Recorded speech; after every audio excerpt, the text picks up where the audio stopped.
μου και πάλι μαζί από το κανάλι μας φαγητά και γλυκά για εργαζόμενους. Αυτή την πανεύκολη μαρμελάδα δαμάσκηνο θα φτιάξουμε σήμερα. Πάμε να τη δούμε.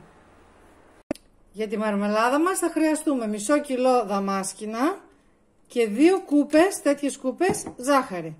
Έχουμε καθαρίσει τα δαμάσκηνα από τα κουκούτσια και τα έχουμε βάλει στο μπλέντερ. Τα πολτοποιούμε. Αδειάζουμε το μείγμα μέσα σε ένα πυρέξ. Ρίχνουμε τις 2 κούπες ζάχαρη. Παίρνουμε τώρα μία λαδόκολλα και τη βρέχουμε καλά και τη στίβουμε.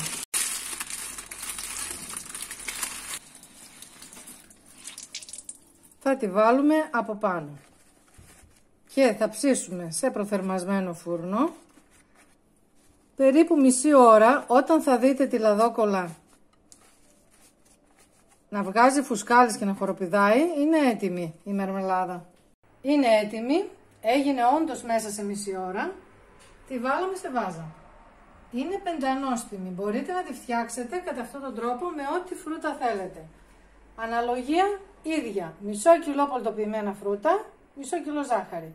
1 κιλό πολτοποιημένα φρούτα, 1 κιλό ζάχαρη. Αυτά για σήμερα φίλοι μου, την άλλη εβδομάδα πάλι μαζί. Γεια σας!